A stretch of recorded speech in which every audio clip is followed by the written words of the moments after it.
Welcome to Module 3 of the Aspiring Creatives Bootcamp. You have made it to the final stretch. However, there is so much going on in this last part of the training that I want to make sure that you take it slow, digest information, and take it one step at a time. So Module 3, we are talking about content that converts. And what I mean by content that converts is content that converts your ideal reader that you created in Module 1 into a paid customer and or client. And how we get there is going to be discussed in parts 1 and 2, where we talk about content marketing strategies and creating your first paid offer and or products. So let's just go ahead and dive right into today's training. In part 1, we're going to talk about content marketing strategies. I'm just going to go ahead and make these full screen per usual. So again, Module 3, just to reiterate, we are talking about content that converts. And my goals for this part of the training is that your online presence will be increased because of content marketing. You're going to be able to set up multiple streams of income and, of course, create a signature offer or product that can create revenue for your business. So today in this training, we're going to talk about content marketing strategy and how that's going to help you meet these goals. So the first section is all about developing your online presence with content marketing. So quality content is the foundation for consistent traffic. And notice how I say consistent. So consistent traffic means you continuously build that authority that we've been talking about throughout this entire program. And it brings your targeted audience to your blog continuously on a consistent basis. That just means that they are more likely to buy from you or to be a part of your online community or become a client, whichever your end goal is. That's the conversion that we want to see here. Instead of focusing heavily on over-promoting on different platforms, and as you'll notice as we move through this training, I don't talk about different promotional methods because you already know them, right? They're already out there. You know about Pinterest, you know about Tailwind, you know about Facebook groups, but I want to focus on a strong content marketing strategy for you because it's more effective. And content marketing is about taking current content and future content and purposefully driving and delivering this content to your audience in a meaningful way. So you desire to help them and provide them valuable information. That is what content marketing is all about. Okay, we're not thinking in terms of dollar signs right now. We're not talking in terms of, okay, I want this person specifically to be my client. You just want to think about content marketing right now as a means to providing purposeful and valuable information in a meaningful way. So I'm going to help you create your very own content marketing strategy. And before we move into creating your own strategy and maybe what that looks like for different people, let's talk about exactly what a content marketing strategy is. So basically your content marketing strategy is, again, why. It defines why you're creating content, who you're helping, and how you help them. It's part of your overall marketing plan that demonstrates your authority and expertise in your industry. So again, I'm not talking in terms of over promotion and Pinterest and email lists because you already know that that's out there. You already know what platforms or tools can help promote your content, but if your content isn't converting, it's probably because you don't have a content marketing strategy or quality, strong content. So the overall marketing plan that you might already have in place or have been thinking about, you really need to implement a content marketing strategy as a part of the overall plan. And again, we're building your authority and expertise. That's something that we're continuously building throughout this program so that your audience members build that trust and loyalty so that they keep coming back to you. So they keep coming back to your blog so that they eventually join your online community. So eventually, when you decide that you want to offer paid products or services, they will purchase from you no problem because they already have established a relationship with you. So when it comes to content marketing, here are a few things that I want you to consider, and we're of course going to walk through what a marketing strategy might look like for you. So really simple. You want to take in consideration who you're serving, the problem that you're helping, and the channels and platforms on which you will deliver. Pretty simple, right? And a couple definitions I want to define for you. So content strategy is actually the creation and publication of your actual content. So you might think your blog editorial calendar. And a content plan is exactly how you're going to execute that above strategy. So we're going to walk through all this step by step. So there are 5 steps to developing a content marketing strategy. 1, goals, who, your brand story, channels, and content. Now, I'm going to let you know that you should already have a majority of the pieces of your content marketing strategy figured out already, because we've already worked through a big portion of these steps in the earlier trainings and modules. So for instance, who, you should already have a good idea of who your ideal audience is, and we've already talked about brand identity and brand story. So these should be easy for you to just plug into your strategy.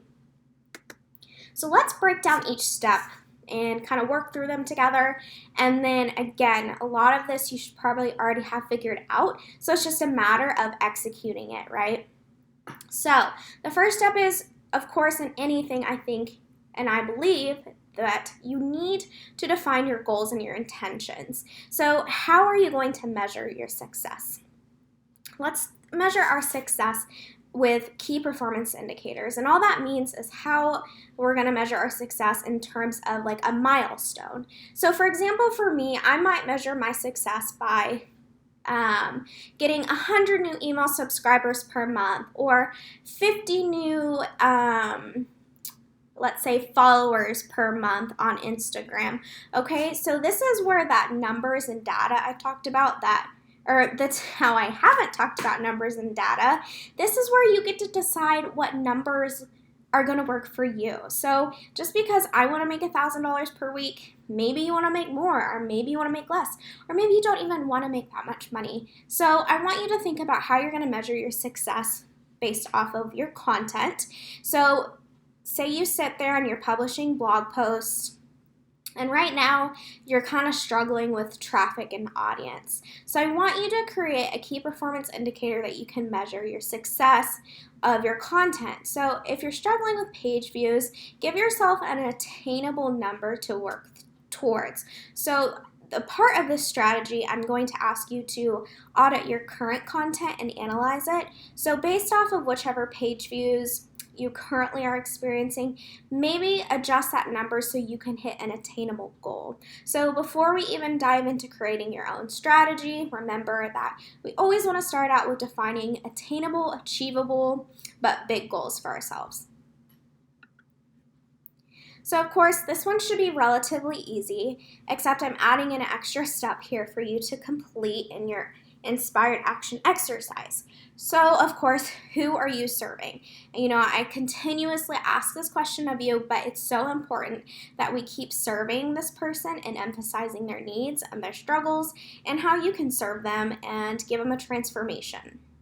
So again, in Module 1, we defined who your ideal reader avatar is, so you've already got that. Now we want to talk about mapping out the customer journey. And the customer journey is taking them from point A to point B. So say I'm going to just kind of narrate a customer journey. So my name's Sally, and I come to your website. I found your website off of Pinterest because you had a really great pin on Pinterest that was surfacing out there. I clicked on the pin, I went to your blog post. So then I really loved your content, and now I'm going to keep looking through your website. Absolutely love everything that you have to say. So I start following you on Instagram. I become a loyal reader, and eventually I sign up for your email list. And your email list is your online community. And you continuously serve me on this email list, and you're providing me valuable information. Let's say 2 months later, you decide that you want to offer this new paid product. And I get the email saying that you're offering this paid masterclass for $59. I immediately sign up for this masterclass because, one, I've been following you for 2 months. I'm on your email list and you keep providing me valuable information content, and I'm still following you on Instagram and you've connected with me because I reached out. I said how much I loved your content and how much your mission resonated with me, and I have built this relationship with you as a business owner, as a blogger, and you've continuously served me, so I had no problem clicking on buy now or registering for your masterclass.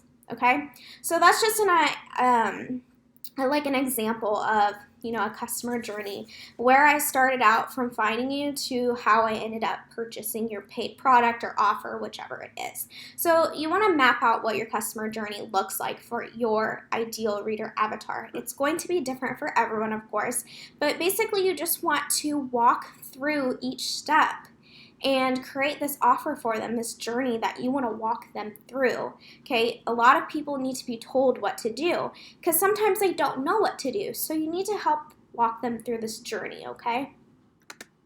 So what this journey looks like, there's 4 stages, phases, steps, whichever you want to call it, to leading your customer down this path. So we want to work backwards, actually, because if we work backwards, we know exactly what end result or transformation we want to offer them. So the pitch is your final offer that you lead Sally to, okay, which was the $59 masterclass. Okay, it's something that's super valuable that you're offering, and it serves Sally on a deeper level. Okay, you've given her a lot of information, and it's surface level information. It hasn't really dug quite deep enough yet that she's going to experience this extreme transformation. So that's where you want to use your pitch for this cornerstone program or product. So next is the delivering promise. So working backwards again, think about how you can deliver valuable information, but before you can get them on your email list or to your Facebook community, whichever it is, think about a free opt-in you can offer. There are so many different examples out there, and I do have a little mini free course on opt-ins if you want to learn more about opt-ins or lead magnets, whichever you want to call them, if you're not sure what they are. But basically, it's a sneak peek or a teaser into what your actual offer is going to look like, okay? It gives them the what, but it doesn't give them the how to do it, right? So you're giving them just enough information that it makes them want to purchase that final paid offer or product. And the next step is awareness. So again, we're working backwards. So Sally has been led to your blog and she loves your stuff, but how will you continuously and effectively message your content, okay? So this would mean your blog post, okay, because that's probably where most of your content's going to be. And then this also means wherever your online community is. So if you're more active on Twitter, how are you going to create awareness to your audience on Twitter, okay? Lastly, you want to think about the channels in which you are going to promote, okay? So I'm not going to talk too much in terms of promoting, but again, think of promotion as just continuously serving your online community, whether that's your email list, your Facebook group, Instagram. Use 3 channels, goodness, I can't talk.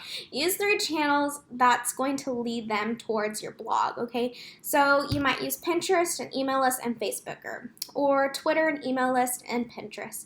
Think of 3 platforms you can use or tools you can use to promote your stuff, promote your content. But again, we're not going to focus heavily on promotion during this part of the training because you already know what's out there to use in terms of tools for promotion. So you just need to decide what's going to work best for you.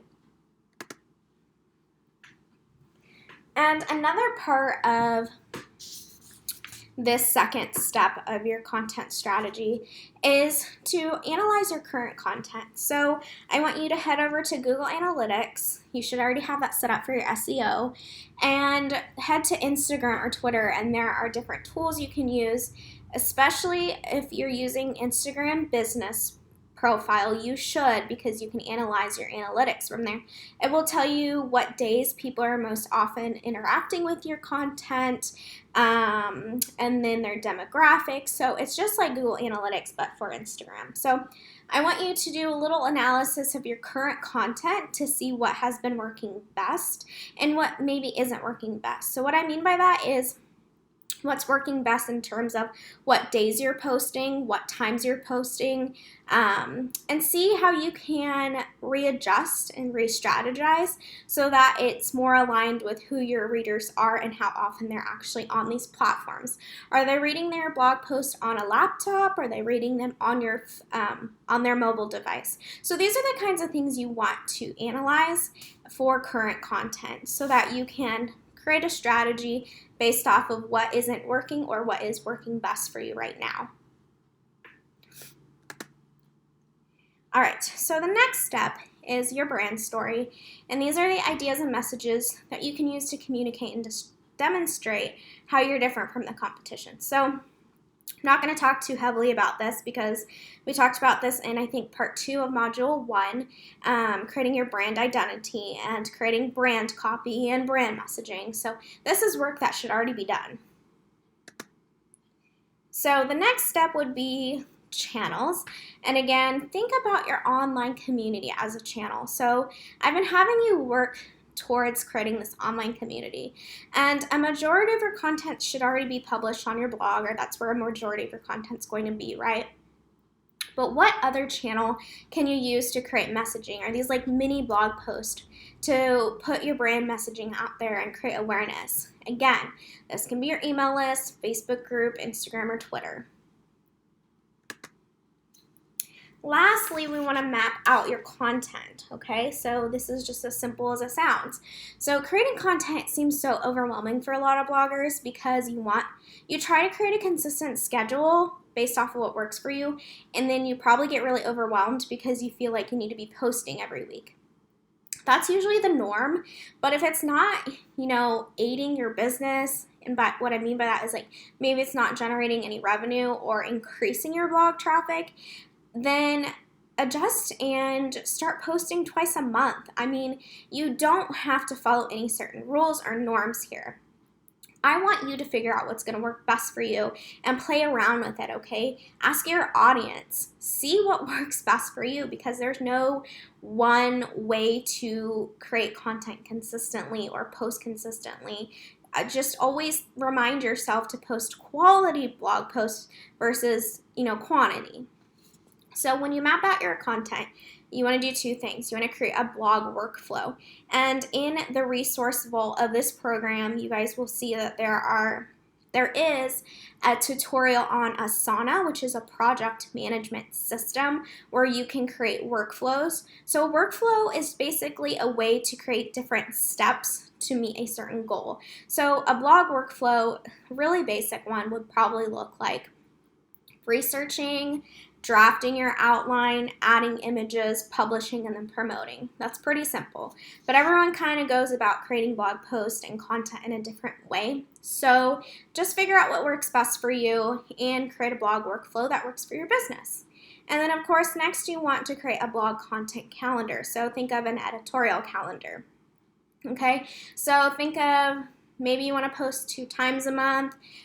Maybe you want to theme your blog post per month or do different kinds of messaging per month based on launches you might have. So, just create like an outline of what your content calendar might look like. And then from there, decide if you want to use a good old pen and paper calendar. You want to use Google Calendar if you want to use your project management system to create this blog editorial calendar. So those were the 5 steps to creating a content marketing strategy. And of course, I walk you through creating your own in your inspired action exercise. So before we move on to talking about creating the content itself, I just want to remind you guys that there is no universal strategy. So the strategy that I've given you is pretty basic. So if you want to add in different steps in there or adjust, that's totally up to you. It's what works best for you, right? And when creating content, you want to think about what's already out there and how your new content can add value to your reader in a way they didn't know before. Okay, so let's move on to talking about creating content.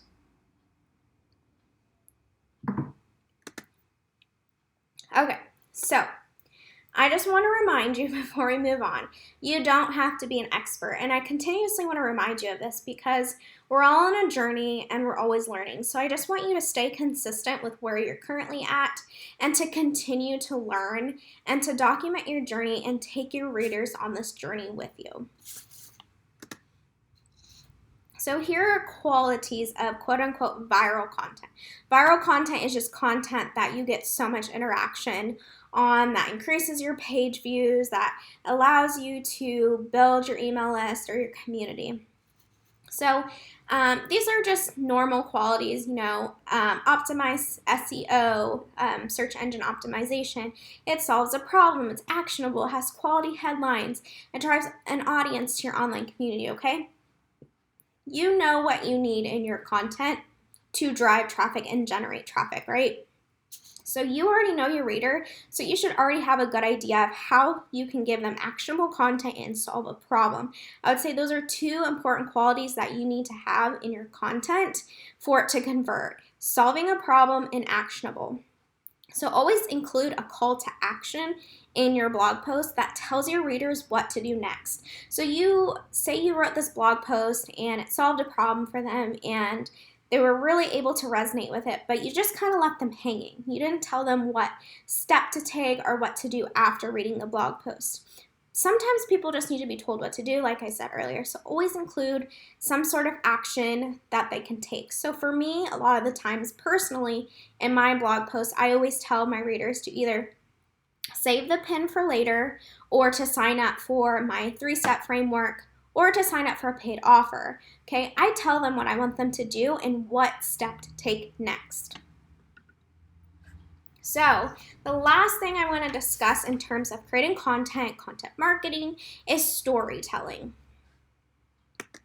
Now, storytelling is how you're going to tie in that personal brand identity that we created with your content. It gains trust from your audience and loyalty.